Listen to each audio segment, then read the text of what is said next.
है वो भी तो रहीम है। सुभानअल्लाह बोलते पारे। मुझे रास्तों से मत डराओ ऐ दुनिया वालों, मैं जिसकी आस पर हो वो रब्बे करीम है। আল্লাহ রাব্বুল আলামিন বলেন, বান্দা এই কথাটা তোমার যখন মানব থাকে সেই সময় আল্লাহ রাব্বুল আলামিন বলেন, বান্দা মনে করে আমি একা আছি, ওই সময় শয়তান দ্বিতীয় পক্ষ হয়ে তাকে ধোঁকা দিয়ে গুনাহের দিকে আকর্ষণ বাড়ায়, গুনাহকে মুহাব্বতের লালচ দেখাইয়া তাকে গুনাহ করার জন্য তাকে বাধ্য করে।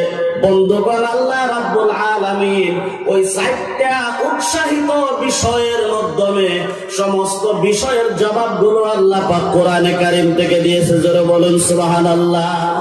আপনি বাজারের মাধ্যমে থাকেন, আপনি গানের প্যান্ডেলে থাকেন, আপনি গুনাহের ধন্দলের মাধ্যমে থাকেন, আপনি চুরির মাধ্যমে থাকেন, আপনি ডাকাতির মাধ্যমে থাকেন, আপনি যে গুনাহ যে গুনাহ আমরা মানুষকে গুনাহ মনে করি, যে গুনাহকে আমরা গুনাহ মনে করি, ওই গুনাহ করার সময় আল্লাহ রাব্বুল আলামিন বলেন, বান্দা তুই কি জানিস না তুই একা না, একা না, তুই যেই জায়গার মাধ্যমে থাকো আমি আল্লাহ রাব্বুল আলামিন তোর সাথে আছি। জোরে বলেন সুবহানাল্লাহ।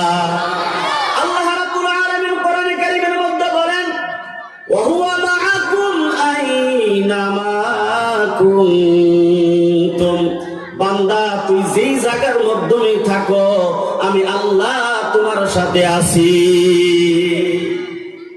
কোন সময় এই কথা মনেই করিও না যে আমি একা একা আছি।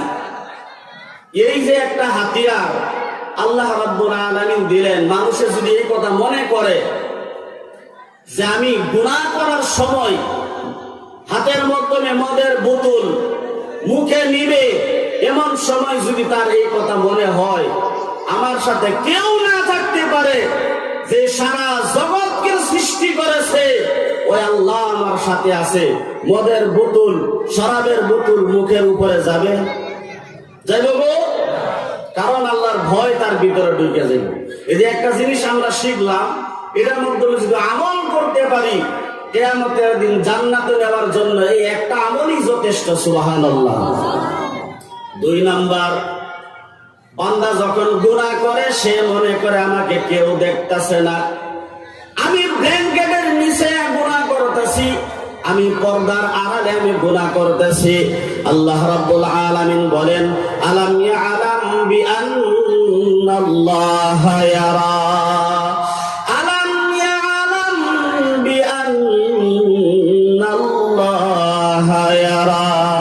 আল্লাহ রাব্বুল আলামিন বলেন, বান্দা তুমি মনে করিও না তোমাকে কেউ দেখে না, দুনিয়ার কেউ না দেখতে পারো, আমি আল্লাহ তোমাকে দেখতেছি। জোরে বলুন সুবহানাল্লাহ।